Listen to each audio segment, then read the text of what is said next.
Se vocês forem para o capítulo 19, diz assim, ó. E vieram os dois anjos a Sodoma à tarde. Então, por que chegou dois aí? Porque no capítulo anterior, o Senhor ele ficou com Abraão. Então, os outros dois eram esses anjos e o Senhor ficou lá com Abraão. Então, era o Senhor acompanhado por dois anjos. Os três tinham forma e aparência de homem. Ok? Mas vamos voltar para o capítulo 18. Vamos ver agora o que o Senhor vai dizer no verso 17. E disse o Senhor: ocultarei eu a Abraão o que faço? Visto que Abraão certamente virá a ser uma grande e poderosa nação, e nele serão benditas todas as nações da terra. Olha só, ele está repetindo a promessa aí. Abraão vai ser uma grande e poderosa nação, e nele serão benditas todas as nações da terra. Graças a Deus.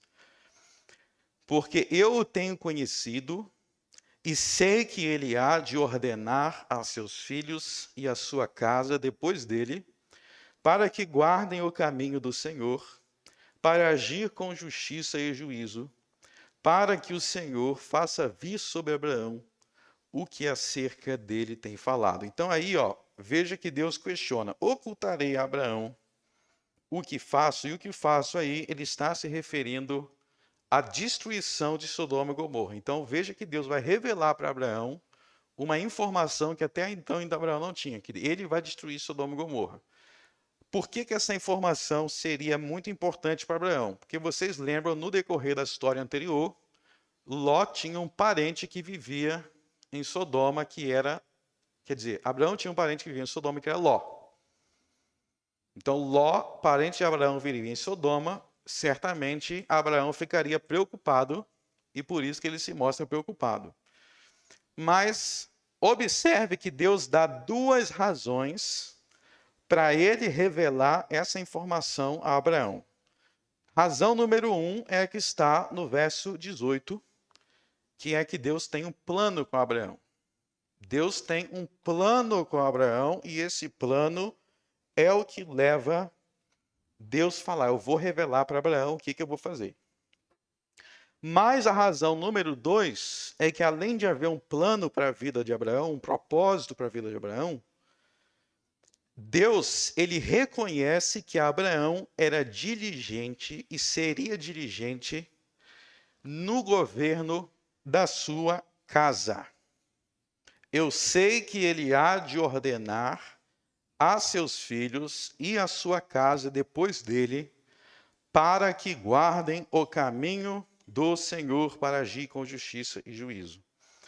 Então veja que existe uma boa obra de Abraão, existe um comportamento de Abraão em relação à sua família que faz com que Abraão seja recompensado por Deus. Existe aqui a ideia de uma recompensa.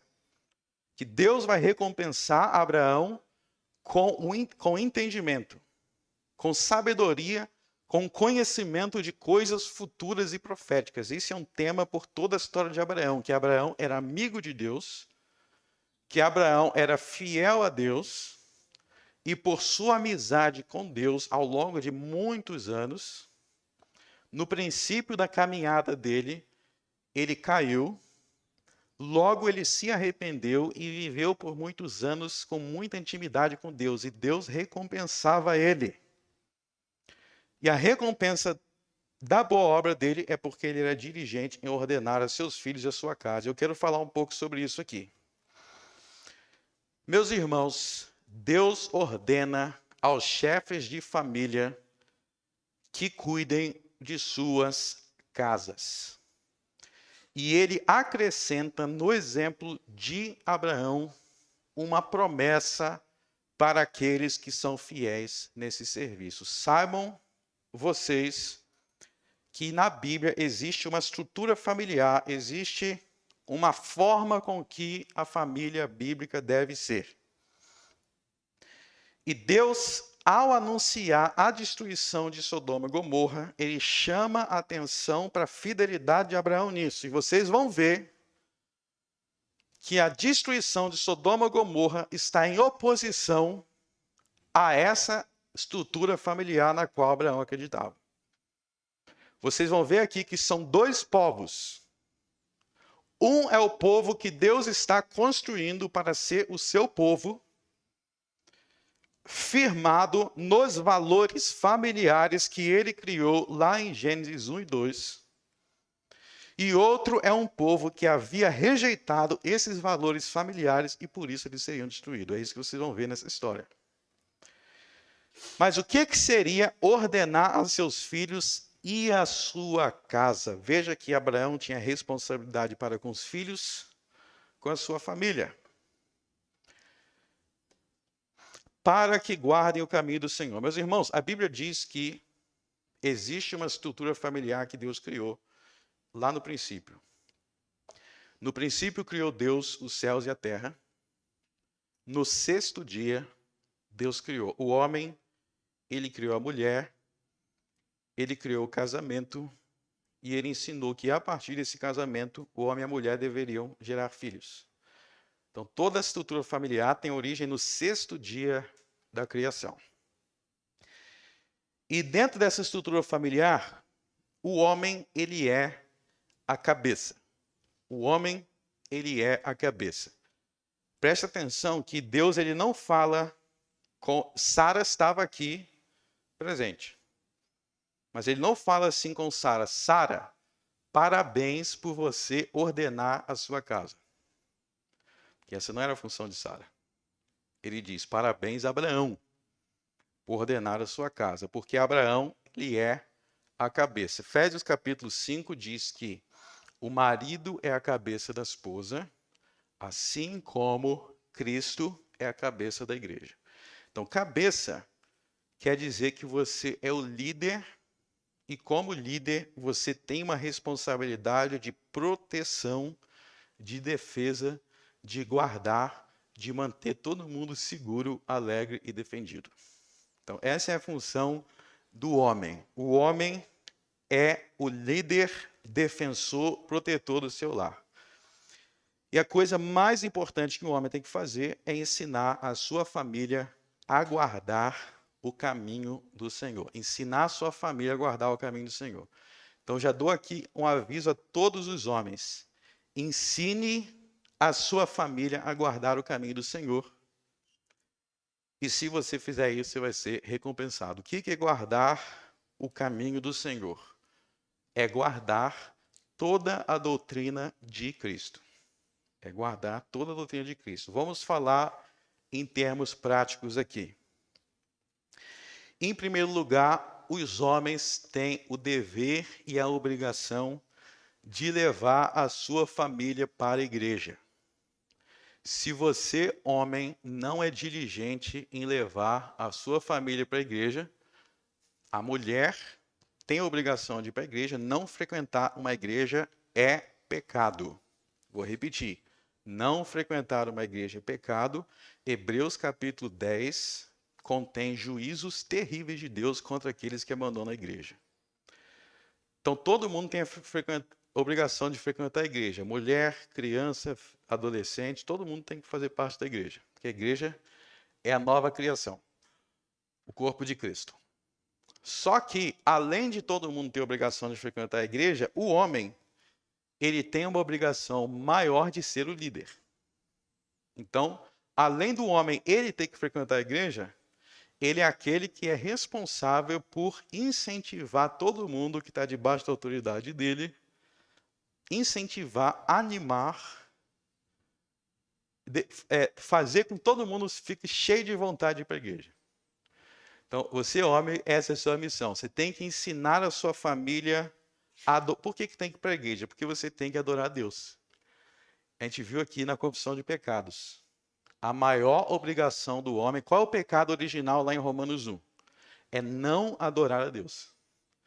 Então, se você não adora a Deus da maneira que Deus ensinou, que inclui a igreja, isso é pecado. E se você, chefe de família, não ensina a sua família sobre isso, como é que você vai estar ensinando a guardar o caminho do Senhor? Então, primeiro, ensinar Os seus filhos, você tem que levar a tua mulher e os teus filhos para a igreja, tem que ensinar eles a ser diligente. Não é só falar, não. Ensinar não é só falar. Esse negócio de ensinar só falar é coisa de escola, universidade. No reino de Deus, né, o professor vai lá e ele só fala. Ele não precisa te mostrar nada. Não, no reino de Deus você tem que falar e você ensina também através do exemplo, né? Você ensina através do exemplo. Não é só da boca para fora. Então você tem que ser diligente na casa do Senhor. Eu exorto todos os homens que estão aqui, casados ou solteiros. Você tem que ser dentro da sua casa o mais empolgado com a igreja. Já chega no sábado à noite, o pessoal não está conseguindo acordar domingo de manhã. Se não está conseguindo acordar domingo de manhã, é porque você está permitindo que as pessoas vão dormir tarde, e dormir tarde no sábado à noite, tendo culto de manhã, significa que você não está colocando Deus em primeiro lugar. Você não está se preparando para aquilo. Só que não é só frequentar a igreja, isso aí é o primeiro ponto.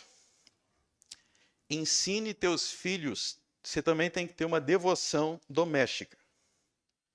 Tem que ter uma devoção doméstica. Então, se você só vai para a igreja, mas você mesmo nunca instrui nada para sua família, está errado também. Porque aí você está querendo terceirizar tudo. O que é terceirizar? Joga para o pastor. Não, pode me chamar para ensinar também, me chame, mas você mesmo tem que ensinar. Você mesmo tem que ensinar. No seguinte sentido, mas eu não sou um grande pregador. Eu não sou um grande pregador. Tudo bem, a Bíblia diz que Deus não deu o mesmo dom para todo mundo. Tá? Deus não deu o mesmo dom para todo mundo. Paulo diz que alguns foram chamados para pastor. E tem gente que realmente não deveria ser pastor, que não foi chamado. Mas todo mundo é chamado para guiar a sua casa. Então, deixa eu te dizer o que é, na prática, devoções familiares domésticas. Abra um livro da Bíblia, leia um capítulo, ore, pergunte se alguém quer fazer alguma oração, pedir oração por nada, e acabou. É simples assim? Sim, é simples assim. Mas cada um pode orar sozinho e cada um pode ler a Bíblia sozinho. Então, vamos voltar para a fase número 1. Além de cada um ter a sua própria responsabilidade, o chefe de família tem responsabilidade para com todos. Então, você, pai, você, marido, você tem a obrigação de ler a Bíblia para os seus filhos e para a sua esposa e orar juntos. Orar juntos. Não é só cada um sozinho, é todo mundo junto. Vamos aqui, família, vamos orar aqui. Você faz isso em 10, 15 minutos por dia. 10, 15 minutos. Tem o plano de leitura ali no grupo da igreja, lê todo mundo junto, né? Vamos aqui. Por quê? Porque isso faz com que seja estabelecido a sua autoridade como chefe daquela casa. E toda situação que você precisar lidar, já você tem autoridade para isso como líder espiritual da casa. Você não precisa ser um grande pregador, você não precisa ser um grande teólogo, você precisa ter um mínimo de informação doutrinária, como todo cristão precisa ter, né? E para isso você precisa frequentar os cultos, tem um monte de livrinho lá atrás para você estudar, você pode participar das classes de catecúmenos. Terça-feira, 8 da noite, nós estamos estudando os 10 mandamentos. Desde o primeiro começamos na terça-feira, vamos estudar todos os mandamentos. E você só lê uma passagem bíblica e orar. Ora pelo dia do teu filho, ora pelo dia da sua esposa. Mulher, como é que foi o seu dia? Tem alguma coisa que você gostaria de pedir oração? Isso vai criando entrosamento espiritual. Não precisa ser um grande teólogo, ter mestrado de teologia. Isso aí deixa que os pastores precisam ter. O pastor precisa instruir bem, né? O pai, ele é um líder como pai. A mãe tem o seu dever também como auxiliadora. E a questão da auxiliadora, da mãe e da esposa, quer dizer que ela vai incentivar isso. Ela vai incentivar isso que o pai... Quando a Bíblia fala da mulher não ser submissa, esqueça essas ideias mundanas de submissão. Mulher ser insubmissa é quando uma mulher ela não aceita essa liderança do marido. É isso que é submissão. Não tem nada a ver com ser pisoteada, humilhada. Esqueçam isso. É o marido. Vou te falar aqui que é em submissão feminina. Isso é sério. O marido está falando, vamos orar. Ah, não quero. Não estou afim. Vamos ler a Bíblia. Não estou afim. Não estou afim de ir para a igreja hoje. Está dificultando o trabalho do líder. Mulheres, ouçam os seus maridos. Filhos, ouçam os seus pais. O quinto mandamento, honra teu pai e a tua mãe. Se teu pai está te dando um conselho bíblico, pare para ouvir ele com toda a atenção do mundo. Ele é teu pai. Ela é a tua mãe. Ela tem esse dever diante de Deus. Se ela não fizer isso, é pecado. Filhos, ouça a tua mãe. Quando teu pai, quando tua mãe for te sentar para conversar com você, te chamar para orar, eu acho que meu pai, tua mãe, não é um grande orador. E daí? Deus abençoa a fidelidade, ele está sendo fiel, ele está se esforçando dentro do que ele consegue. E Deus olha para isso. Deus olha para isso. Nós temos que respeitar a estrutura familiar que Deus criou. Então eu quero desafiar, se você não está orando e lendo a Bíblia todos os dias com a sua família, reorganize seu tempo. Reorganize seu tempo, faça isso. Senão você está deixando a sua casa como se fosse uma casa aberta. Vai vir a chuva e não tem proteção espiritual. Então você vê aqui que Deus, ele abençoa Abraão com uma revelação especial por causa do governo bom que ele fazia sobre a sua família. Vocês vão ver que Isaac é um filho exemplar. É os dois homens mais justos do livro de Gênesis, Isaac e José. São os dois mais justos do livro de Gênesis. Nenhum dos dois se mete em nenhum tipo de confusão, igual Abraão, quando saiu da idolatria, se meteu numa confusão. Não. Isaac e José são homens exemplares. E tem também, eu quero dar uma palavra também para as mães que são solteiras. Se você é uma mãe solteira, então essa responsabilidade sobre os filhos, você não deixa de ter. Não deixa de ter essa responsabilidade sobre os filhos. De guiar os seus filhos no caminho do Senhor. De orar com eles, ler a Bíblia com eles. De se instruir sobre a doutrina do Evangelho com eles, ensiná-los os 10 mandamentos da lei de Deus. Então, meus irmãos, eu quero que vocês pensem no seguinte. O quanto que eu perco, o quanto que eu deixo de desfrutar quando eu não ando nos caminhos do Senhor. Meus irmãos, Deus tem tantas recompensas. Deus tem tantas recompensas para aqueles que são fiéis. A gente leu aqui que Abraão estava face a face aqui, por assim dizer, com Deus e fazendo perguntas para Deus e Deus respondendo, fazendo perguntas e Deus respondendo. Porque ele tinha intimidade com Deus, ele tinha acesso a Deus.